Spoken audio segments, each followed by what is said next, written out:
And without any delay, let's go ahead with the panel discussions that we have for today. Quickly, we are talking about cash on delivery करायला लावलं पैसे दे म्हटलं. Deepthi, you might want to unmute yourself now. Hello. Yeah.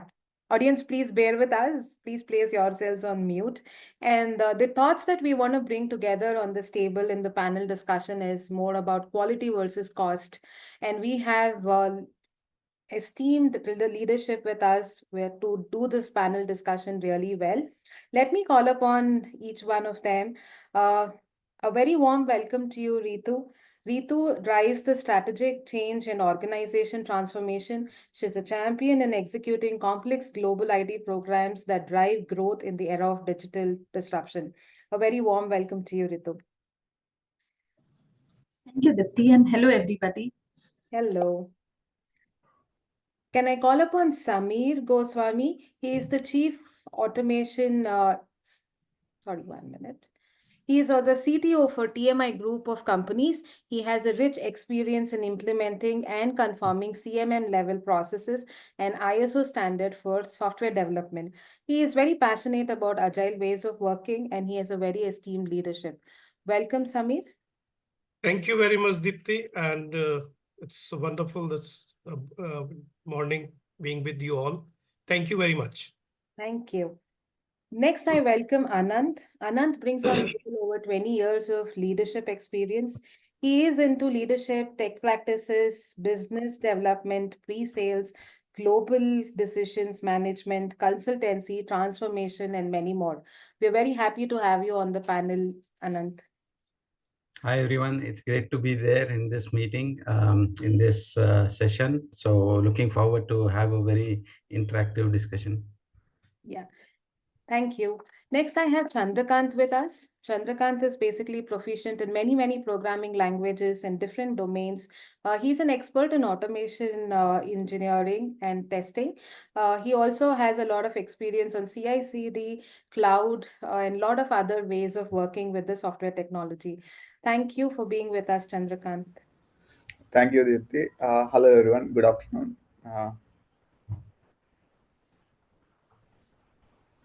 A very hearty, warm welcome to all of us. I'm just making sure all of us are there in spotlight for all our audience. Okay, quickly starting the fireside chat, right? How about a rapid fire with our panel members? Let's start it a little differently and bring some energy into this. Okay, here is your first question. Probably a one-word answer for all our audience to understand which domain do you actually come from. I did give a very brief introduction of all of you, but which is the domain in which we will be talking in respective to today? I'll start with Ritu. Gaming. Gaming. Chandrakanth? Yeah, I came from software testing. Software testing. Okay, Anant? Yeah, quality engineering. Quality engineering. And Samir? Yeah, I've been to a very different domain, but my core domain is software solution development. And presently, I am with the HR consultancy area.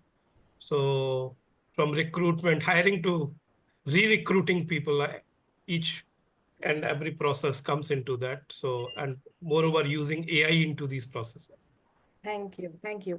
Audience, this was basically for you to direct questions according to how you get to, if you have domain-specific questions, we have all these experts to help us out with this.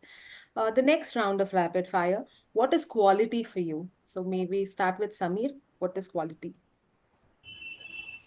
Quality for me is basically like, it's what's that you have you have decided to co-create with your client and want to deliver the same thing, like meeting their expectation, or if not surpassing, definitely meeting their expectation.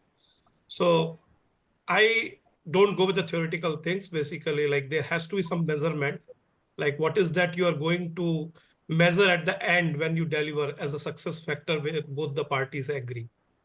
Okay. So Samir says it's the measure of the success factor in terms of both client and the customer. Anant, if I may know, what is quality according to you?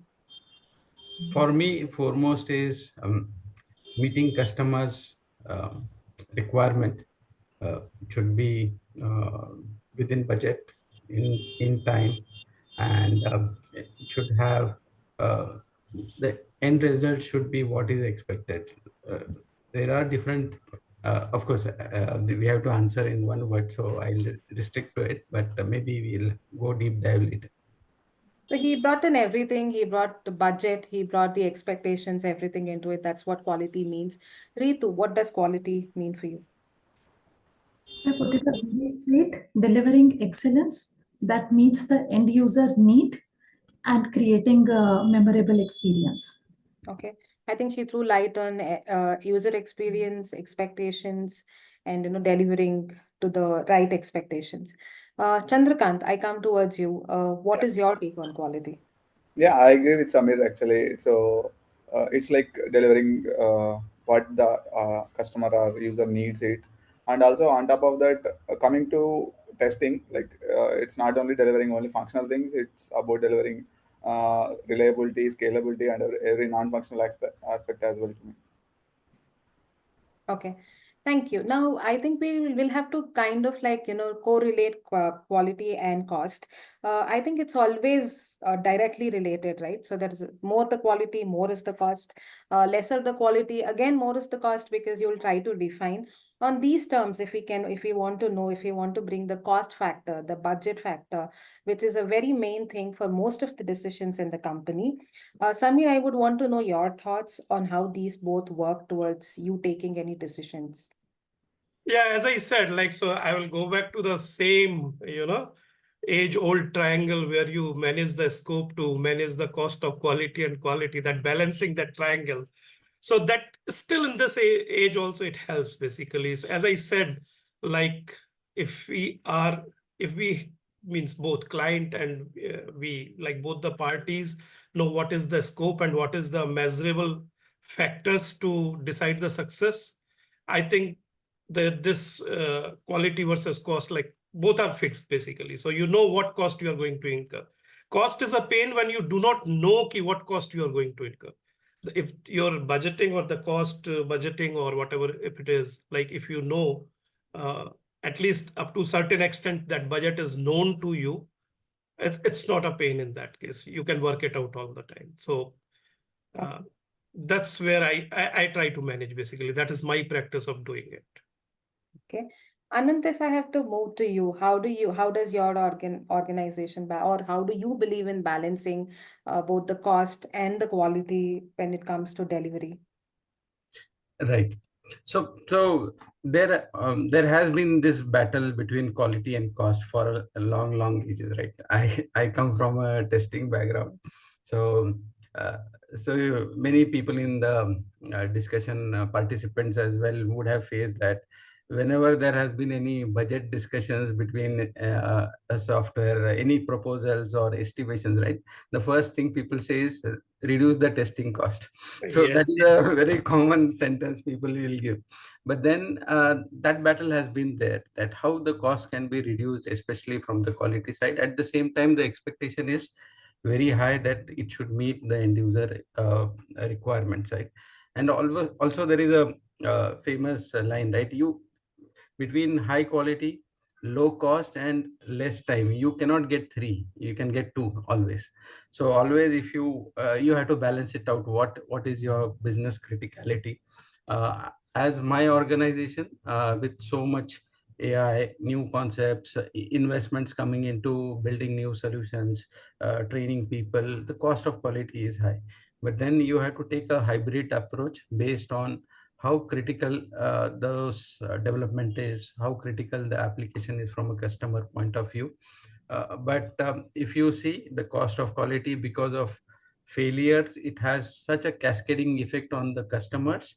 I still give a lot of weightage on the quality, irrespective of the cost. It is up to the leadership to convince the customers, internal management, how important quality is, and then you can balance it out. Nice. Anant took over quality on cost. Ritu, what is your take? Which is more important, and how do you think it is balanced across in any decisions made? I think I'll build on top of what Samir and Anant has beautifully put up. Since I also myself has grown as a automation tester and have been working to, socialize the automation service offerings.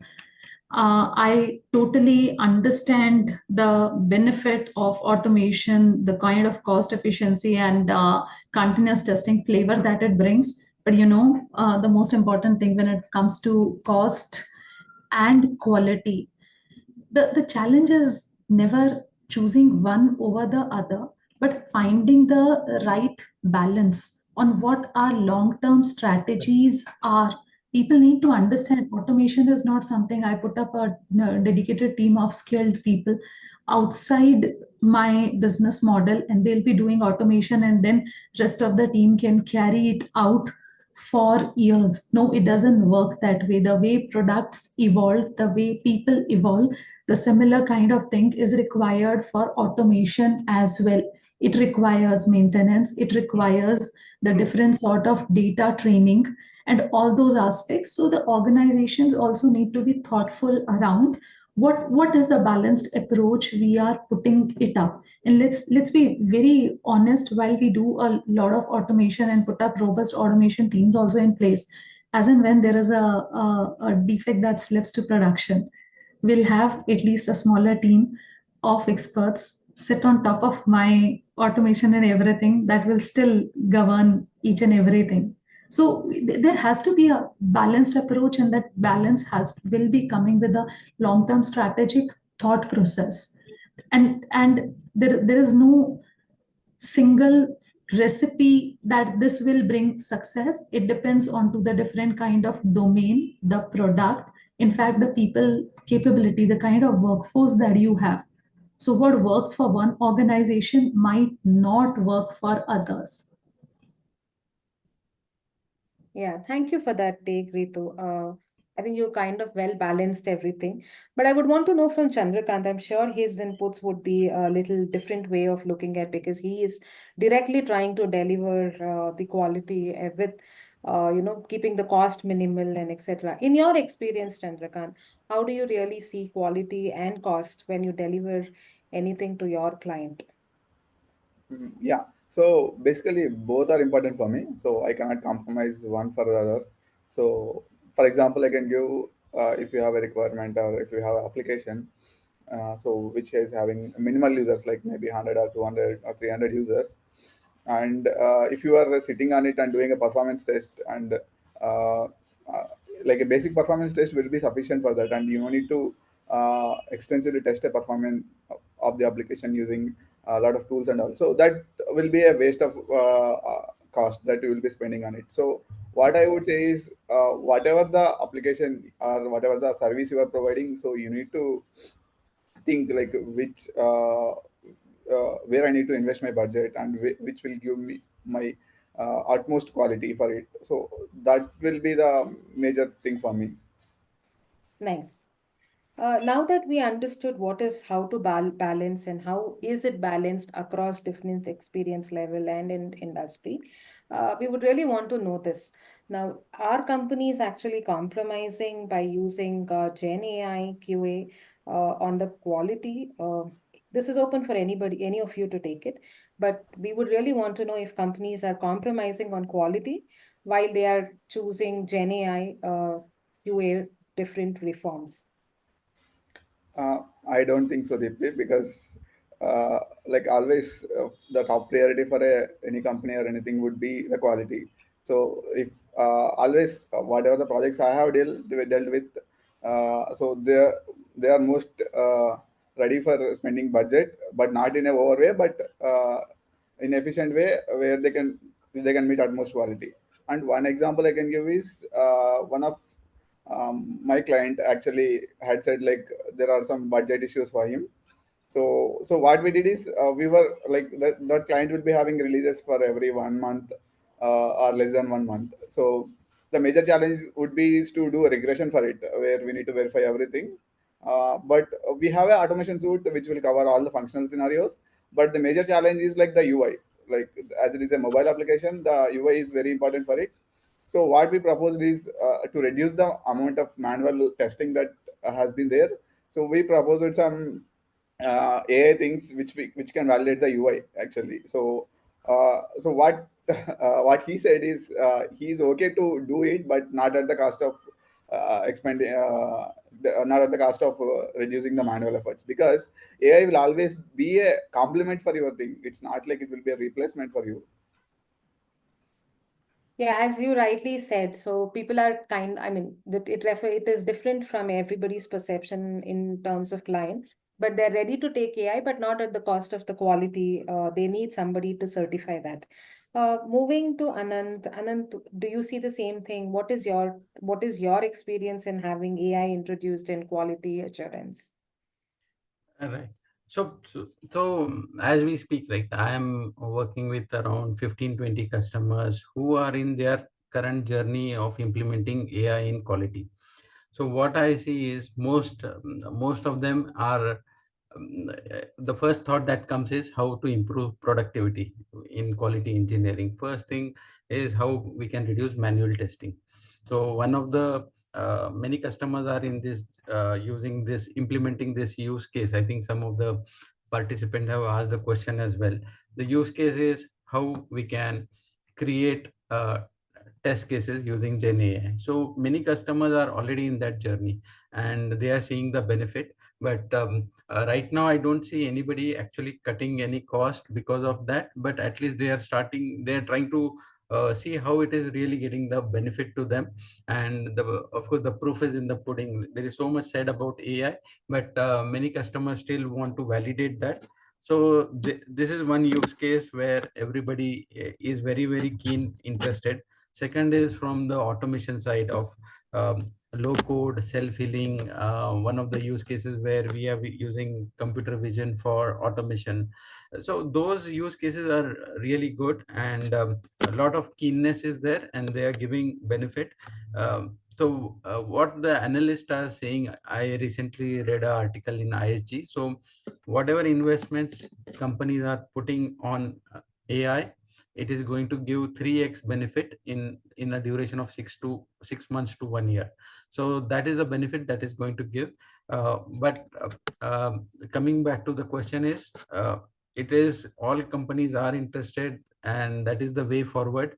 There will be a lot of revolutions in quality engineering space, also at a code level. How I read an article where Microsoft, how they are using AI to enhance their Visual Studio suites, how to understand the pattern, code issues. So there are a lot of multiple use cases, and I've seen customers getting the benefit as well. So I'm very positive on that front. Nice. Thanks, Anant. Moving to Ritu on the same thing. So what do you see, Ritu? Is there any actually either a spike or a fall when Gen AI has come for your cost? Do you see any problem there in adapting? See, I'll add a little different perspective over here. First thing, the companies are very clear is no compromise on quality. Quality has to be met. End users need to get a quality product. That ask is very clear. Second thing that comes is exploring the Gen AI tools or the newer tech that is coming on. That's where a little hustle is there. How much to rely on, AI QA? Is the team actually doing it because they want to learn, or there is a value add to the core product? Because these are also the discussions that happen, and since this is such a newer tech that a lot of workforce is not even able to understand the benefits out of it, is it really helping me out, or it is only people are exploring it because this is new, this is super, and we want to try out computer vision algorithms and a lot of AI ML algorithms, but what is the reliability? How much can I trust that aspect? Are we losing out the context of core quality, the happy path flow that my product should be getting, or we are getting too tech in implementing the core tech test automation solutions? Is it giving me the confidence onto my product? That's what need to be thought through. And again, as I said, the quality of AI models or the solutions that are also being put up while they may have accuracy over certain areas, but the data is as good as the kind of data is fed into it to train the models. When things are changing, is my workforce also capable to do that? Because this is such a skilled workforce that attrition rate is also high. If people are continuously moving out, how do I maintain the same quality of automation suits that are being created? Nice. I think Ritu brought it's the quality at the end of the day. It's the experience that goes to the client or user, irrespective of whatever methods that we really want to use.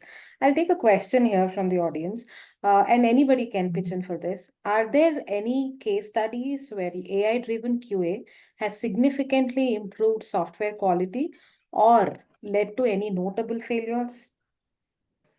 There are two parts. One is there anything that, case studies which has significantly improved software quality? Probably we can take that first. Yeah.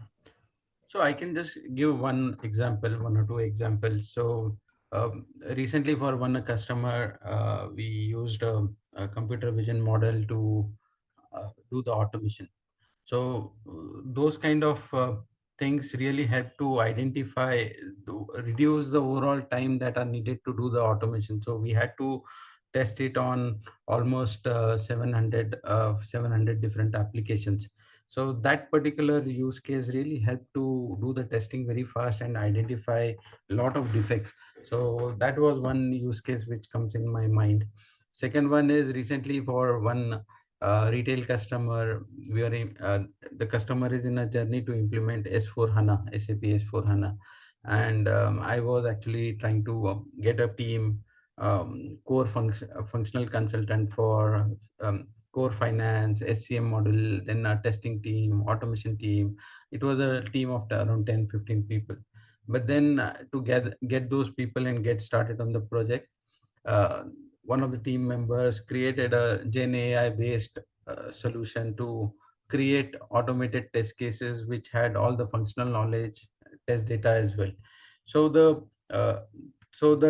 time that needed to onboard the team was 4 weeks. We actually started within couple of days to actually be productive and create the test cases without with it was a jump start. Of course, we needed the functional consultants to come later to tell the configuration customizations, but it was a jump start to the quality engineering team. So these are some of the AI use cases which I have been using in our last couple of weeks.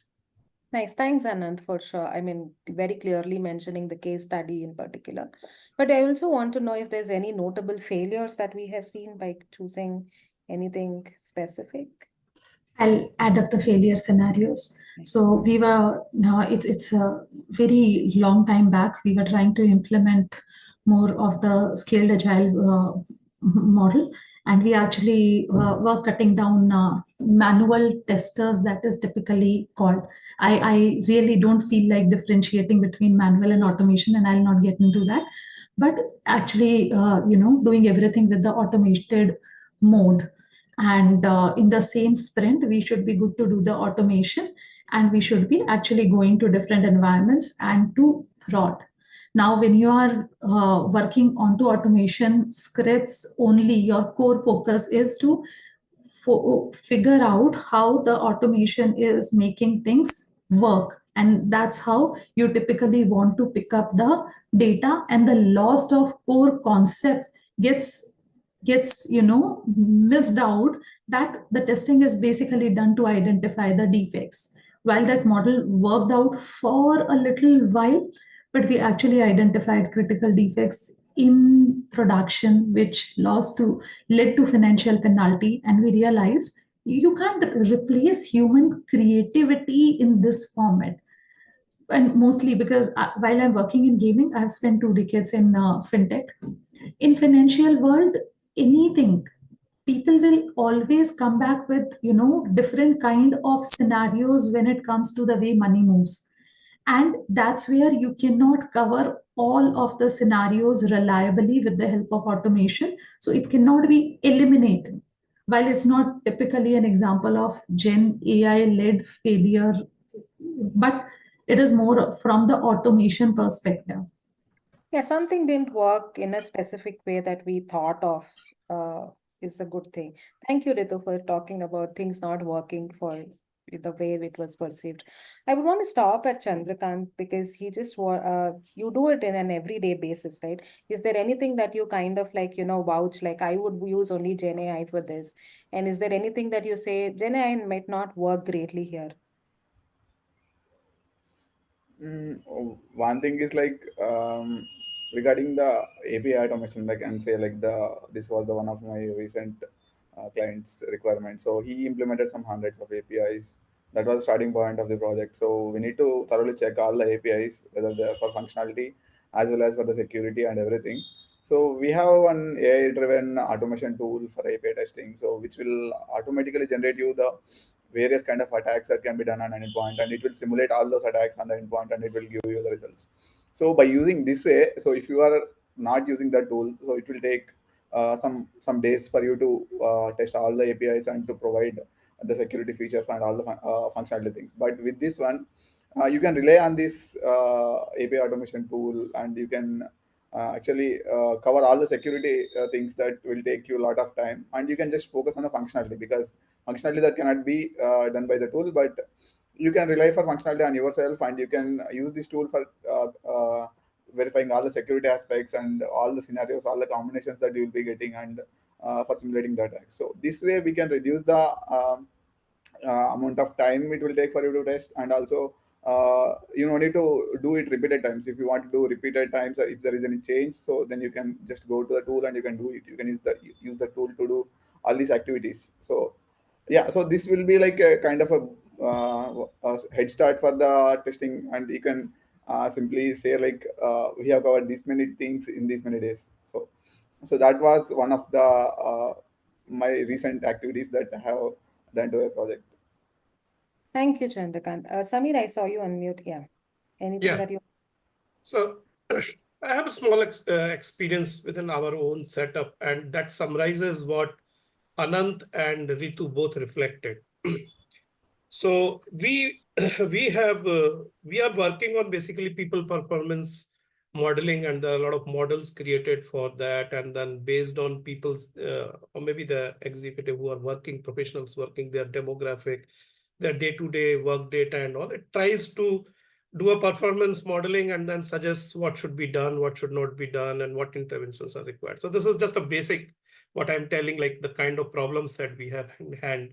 And definitely we have created a statistical platform which takes the data and further tries to build the model, and there are applications apps. So what Anand said is definitely that has helped us also to jump start the testing on it.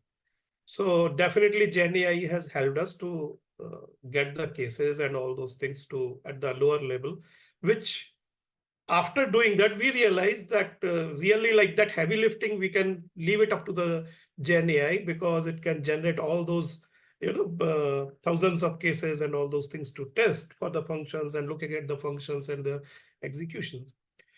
And then, yes, human intervention is required, but I will not say that we failed, but I think we found some either maybe a skill gap within ourselves, or perhaps we didn't know. Like there are corner cases in these kind of complex model. Like if you tweak any feature little bit, like what is going to happen, and so it will take too much time if I try to explain everything, but understand it's a very complex model, and there are lots of corner cases, which telling first of all Gen AI model all these details and then getting some test automation generated by it itself became a very like how you get, because Gen AI model is like it takes in, then only it can produce, right? It can generate the thing only once you get your data in it to it, and then it can produce the data what you want from it. So we found maybe either it's a skill gap or some more enhancement has to happen, or maybe we need to learn more how to get this model, learn about the case which we are developing, and then how to prompt for those kind of corner cases and all. So if you want to say, I will not say it's a failure, maybe it's a constraint as of now for us to get into those things. And then definitely, as Anand said, even though we do heavy lifting by Gen AI for test cases and all those things, human intervention cannot be overruled. Those now their quality time is getting used or engaged in developing more quality cases, which is maybe a constraint or thoughts which cannot be maybe as of now cannot be produced by GenAI. So one is success, definitely I go with Anand, but another one is not failure. I will tag it as a at present constraint for us. Nice. Thank you, Samir, for elaboratingly explaining this. Now, I think we should take a question depending on the culture that we see. There's a question that says, we all understand the critical role QA plays in the projects, but lately there is a trend where big organizations are cutting down on QA resources. I think this is one of the things that we spoke about. In fact, some are even considering having developers handle the QA responsibilities. What are your thoughts on this trend? So, if I may go first. So of late, right, I have not really seen any trend that customers are want to cut the cost for QA, but at least there is a encouragement that the QA team or the testing team should leverage what are the tools available, what are the prediction models available, what is the AI feature that can be used into automation. So that kind of a enablement is there. So the reduction of cost, I don't see. Only the thing is how you convince the customers to invest in AI initiatives. That is one that needs to be considered. And overall trend is not to reduce the QA team or the quality engineering team, but see how they can do more within the existing team. That is the overall culture what I'm seeing. Thank you, Anand. Anybody? Yeah, yes, Ritu. Yeah, can I come in then? Yes. Okay, Ritu, go ahead. Go ahead, Samir. No, in fact, like I don't go with this statement because I myself is leading like from a couple of companies in the product development, and I never saw such kind of philosophy that cut down on quality engineers or cut down on development things. If cut downs happens for some different business reasons, basically, like somehow they got related with the business has taken some decision and it gets related to QA people have QA department has faced the cut down more, or maybe see the importance of UI UX people because they are skilled differently. Importance of a developer, they are skilled differently. Importance of a QA engineers or QA department because they do differently. So these cannot go off at any cost, like that is. So importance of these roles are there. Whatever tools and technologies they use to enhance their productivity and output, that is also there. So if any cut down and other thing happens because I have not seen, like I have seen my tech teams growing and business asking more and more, like, those who can really deliver the tech into this. Because recently in this group company also, we changed our like statement or philosophy, like consultancy followed by the technology. So you know how much importance we are giving to the technology there. So there can be different business decision, but I really do not go with this developers being asked to do the QA work. Maybe some instance can happen. I'm not overruling that, but that's not the overall philosophy according to me of the industry. Yeah, maybe not all domains and not all companies really believe in this, but yes, there are a few who do not want to mix both of them, like, major companies and stuff like that. But yeah, Yes. I think it is very organization and domain specific, which is happening. Ritu, any thoughts? Samir has beautifully put up what I was trying to say. That's not usually the thought process, cut down QA.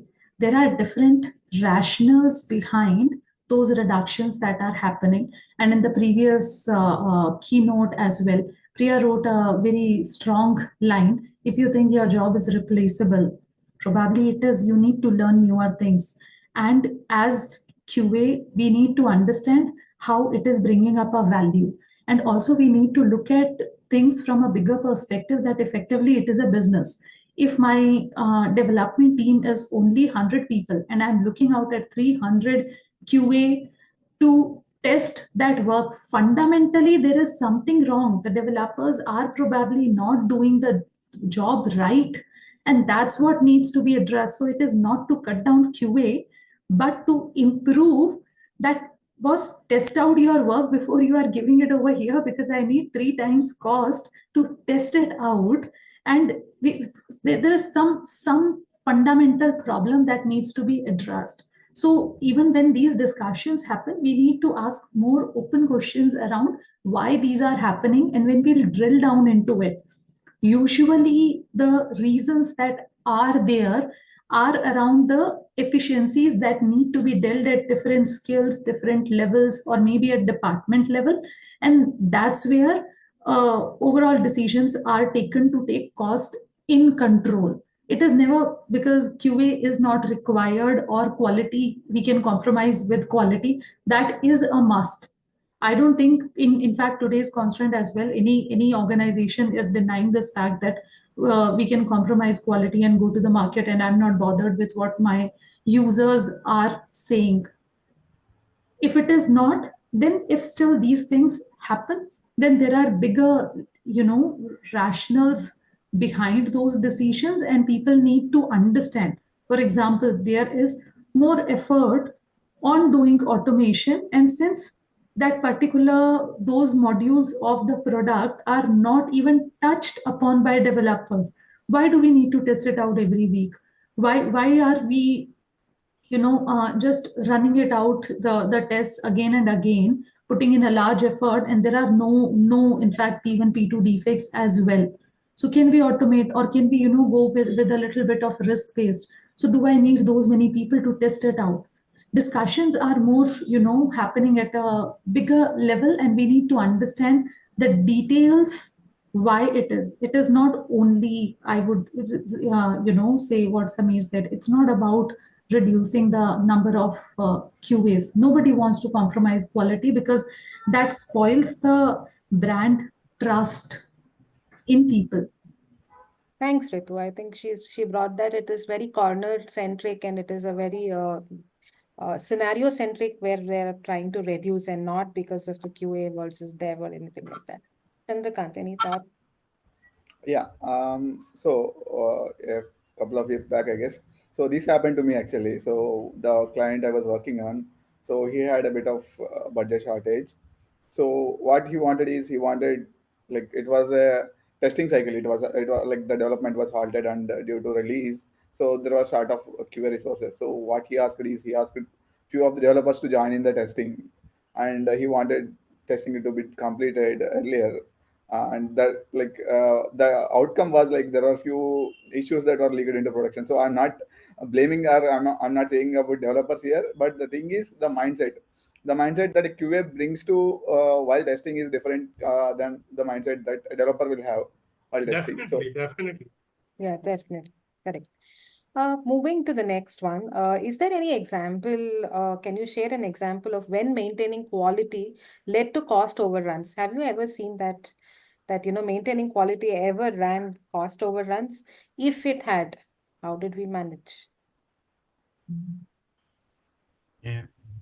So maintaining quality means one example is for one customer, we are actually running automation regression suite overnight. Every day, around 600 scripts are every night 600 scripts are executed. So when initially it was giving a lot of benefits, and the customer was also interested to maintain the script. Right now the application is more stable, but there is a need to maintain the scripts, have a dedicated people to run those, see the results every night.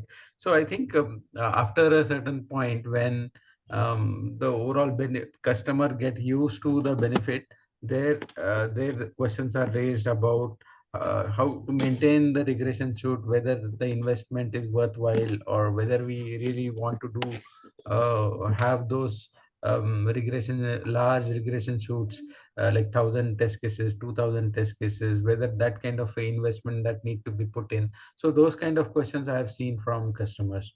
So of course we have to convince it, but that is the need. So I always say that quality is like salt, right? People don't realize the importance when it is there. Whenever the salt is missing, people start realizing the importance of it. So whenever the failure happens, that time they understand the importance. So you have to balance it out. Okay. He said there are overruns, but the leadership kind of balance out having cost with it. Any other thoughts? I'll just add one thing over here. When we are looking at tech transformation or maybe moving to automation, of course the cost will go high because you are investing into a skill that doesn't exist. So there would be an overlap of manual test, the core testing work that is being done, learning into automation, and then a learning curve as well, wherein people are trying to see what is working, what is not working. But as I said earlier, also, if we'll not invest, we'll actually stay where we are. So that investment also has to be done looking at the long-term strategy on how do we want to place the organizational roadmap as well. Right. Samir, you want to add anything here? Yeah, I think like maybe it's my fortune that I never faced cost overrun or anything in terms of, because maybe like most of the time I was associated where like we planned everything annually and budgeted everything and controlled it over the time. So like my entire experience goes 80 to 90% is with the product company itself. So we have worked out everything within the beginning of the year. What will be your means quality budget? What will be the quality team, developer team? Neither I have faced like moving developers to, and I go with the Chandrakanth that you can't really do this. If you do this, the means that yeah, it may happen that some developer pick up that mindset of quality people and they can do, but the exceptions are always there. I'm not overruling that, but that's not right thing to do because people are skilled and the mindset matters. If I'm developer good with the algorithms and all those things, I'm a developer, I can code fast, I can use Gen AI to, I can ask Gen AI the right question, what I have to code basically. But if I'm the quality person, my questions differ with the Gen AI, right? So, and same with the UI UX people. So anyway, making it short, like, first of all, like it's, I never faced in that way. Maybe I was very planning centric person in the beginning of the year. But I also advocate that mixing of people will never help. Basically, we cannot trust the exceptions, right? Yeah. Chandrakant, I see you unmuted. Yeah, so the failures means like the mostly the, like for example, if you want to build automation suite for one of your client, and you know that the application will change in couple of months, right? So what happens is, like after 2 months, so all the automation effort that you have spent will go wasted, and you have to redo it again from scratch. So yeah, so before planning anything, we should think about the aspects, like what will happen and will my suit works in future. So these are the things. If you are not thinking about those things, and if you are blindly implementing or investing some efforts on anything, so that will obviously cause to failures or cost overruns. Yeah, this is the one I have seen.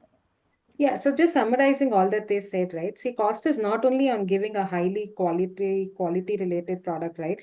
Even if you're not able to give the high quality product, we'll run through a costs to make it high quality. So the confidence that it needs to kind of bring it to that quality also involves cost. So it is very necessary that we plan it right to have that budget met and do it in the very planned way. We have many more questions, but I'll just take a I think this was more about the culture that we were talking about. Current, organization is considering dev managers to manage resources, which are both developers and QA. However, they are looking down on the QA leadership and not considering as QA leadership capable of managing their own as compared to the dev managers. They want to know your thoughts. I think it was more about development managers managing both quality and development. So why is it so? Is it not, can QA leadership not grow is what is the question? So certainly QA leadership is growing and they should grow. Whenever I have seen cases where development leadership are trying to do multiple things, that has led to multiple failures. Recently in one of the data warehouse project, it was completely led by the development team, right from the business side, right from the quality side, UAT, everything, right? So eventually that failed. The project was supposed to finish in July, still they are struggling to complete it in November. So those kind of things happen. People with specialized skill need to do their work. QA field, I have seen people taking leadership roles. If I have to give my example, I started with QA, then I'm heading the DevOps practice. I'm heading the RPA practice. So there are multiple roles that have been taken. Even I'm managing large managed service engagements. So there is quite a scope for the QA leadership to grow. Okay, I would just take one other input on this. Anybody wants to talk? I'll add up the perspective over here, and this has always been going on and on. I think we need to think about the value that we add. If you're not adding up a value, then you really can't go and demand that you need to get more limelight. It basically, your work has to talk, and that's where QA or QC also has to be coming out very strongly, how we are participating to transform the product, what sort of insights we are adding it up. It's not something just going there and looking at things, but talk about the value that we add. And if the work is so concrete, nobody can ignore your presence. But I totally echo the sentiments. This happens. It does. It hurts me. Just two lines adding to your thoughts, Ritu and Anant. Like it happens. Means I have also seen this kind of thought process. But I will again go back to like what Ritu was saying, the value you add. See, if we take word by word, like the planning 2 phase of any Scrum methodology, if you're using, there comes the developer and the QA together. To QA has to understand how it will be tested better, and developer has to understand from the QA how it has to be developed better, right? So that is planning 2 phase of any Scrum. This means if you're facing, there's a leadership from both the side. Now, what Ritu is saying is whether you're really adding value. Leadership is all about adding value, not about the skill. QA engineer, as a QA engineer, you may have n number of such skills. As a developer, you may have n number of such skills. But how you grow to the leadership ladder in any organization, it's the value you add in terms of like the people who are reporting you in their career and this thing, value in terms you add the business, the core business of the organization, and so on and so forth. So leadership, whether it is coming from development or coming from QA, it's really I think it's a competitive thing. So if you're adding value, even if you're a QA engineer, definitely you will shine and go up to the ladder. And the more you go up to the ladder, you're supposed to know a lot of other things also, not only QA. Then you have some understanding of analytics nowadays, some understanding of development, some understanding of artificial intelligence, utilizing artificial intelligence into the problem set. So that's what is the leadership. It's more value add rather than having some sort of a skill. Thank you. We are on time, but I just want to take one other thing because this is more on Copilot and how we can evolve our interviewing processes. The question goes like this. So given that Copilot and other AI tools will be used in our actual jobs, what are the thoughts on allowing them during interview process? Can we evaluate candidates on the skill to use AI and writing prompts? Do you think it's time for companies to evolve the interview process and integrate generative AI tools into their interview processes as well? I think this comes with a reference of some GitHub Universe keynote. I Yes. can take this first. Maybe my other colleague, means other friends, you can take this, because this exactly what we are doing in our recruitment automation process. We have not gone up to the interviewing, but definitely with respect to evaluating a profile with respect to a job description and finding a better suitable profile, it has increased our productivity a lot, understanding those things. So I'll not go into detail, but that doesn't mean that the team of a recruiter has gone. They are still there. Yesterday, they were, say there's a job description of, say, a project manager. They were able to evaluate only 20 CVs, 25 CVs in a day. Now they are, with the help of Gen AI, they're able to filter and find the best 50 CVs, 60 CVs in a day. So that's how it is. So interview process, it's in our plan. So what happens is, typically in the recruitment industry, it is called ENI, basically eligible and interested also. There are a lot of fake resumes, fake candidateship is also there. So we call it as an interested and eligible. So eligibility presently is determined by our AI engine. Then we shoot out some questions to understand whether the person is really interested in this job. Then only the process starts. So these questions, basically, again, we are preparing using AI engine, and then it shoots out either using WhatsApp bot or the email and all. But final assessment, like based on the CV ranking and based on the EI questions and all those things, presently so when we get the AI response out of it, finally there's a human being who's verifying both the things and giving it to the push to the next level. Or again, if the human rejects it, it is again rejection.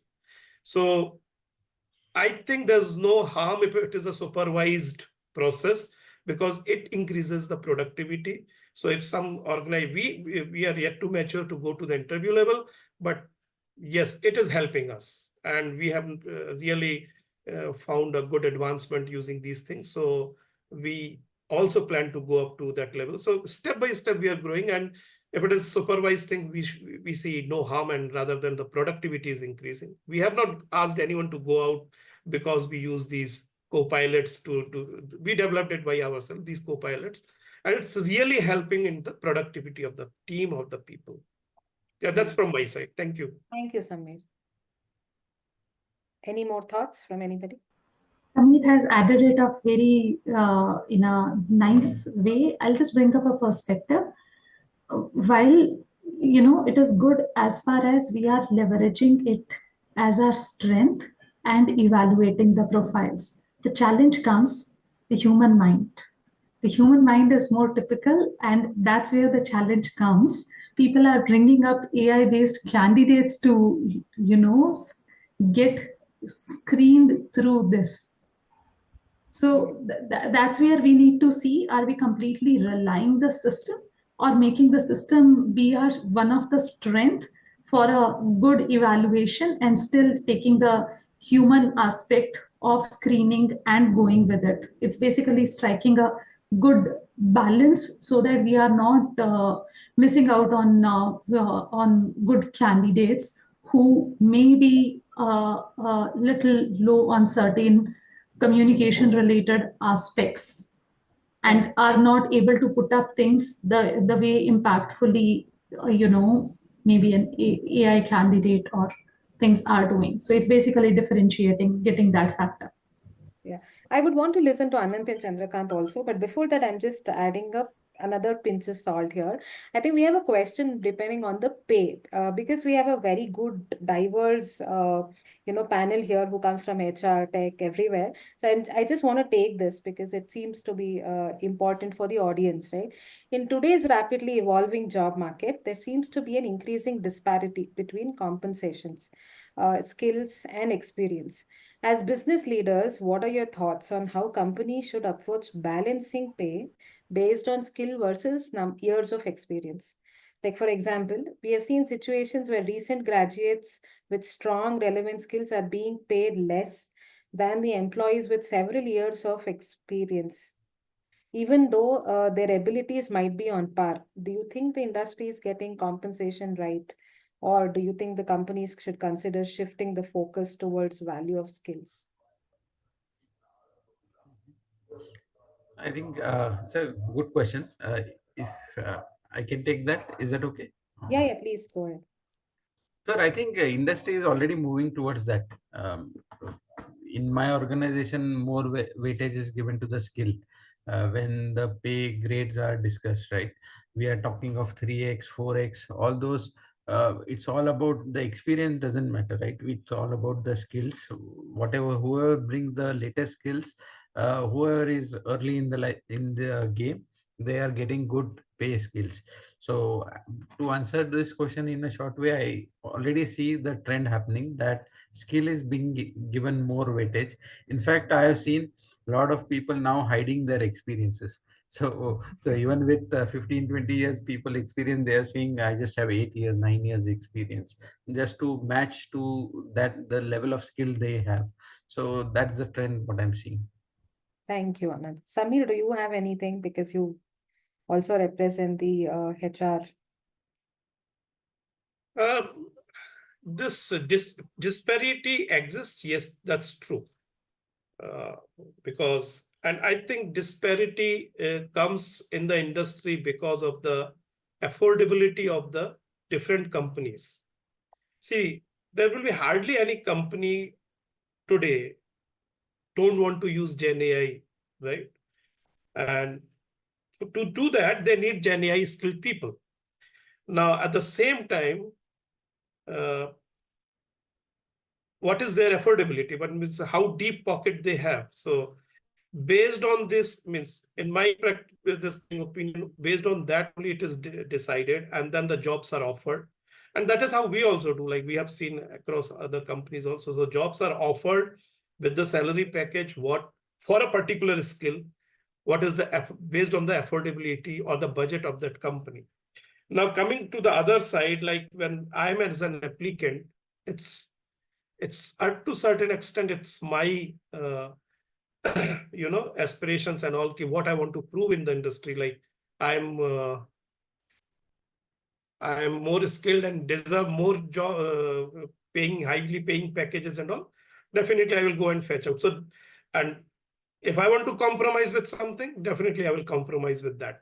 So this kind of potential difference, I will say it is from the point of view of electrical engineering, that this potential difference will always exist, and because of that, current will keep on flowing from one side to the another side. So it's individual's aspiration versus company's budget. Yeah. Thank you, Samir. Thanks, Anand. I think with respect of time, we'll have to stop here. But then thank you so much for kind of bringing in your expertise and your experience to answer all the questions. A lot of things are subjective. I did see a comment about, the AI chatbots also not kind of solving the issue. But again, like we said, it is subjective, and it's the places sometimes where Gen AI can work and might not work. So thank you so much for bringing quality versus cost. And we hands down, we always agree that quality is most important. Thank you so much, panel members, for dedicating your Sunday for us, and for throwing light on the most important things of quality and cost. Thank you. Thank you very much, Deepthi and other friends. Yeah, It's thank you. wonderful being with you today. Thank you. Wonderful. Thank you so much, guys. Thank you, panelists. A big round of applause for all of you. Thank you. Thank you.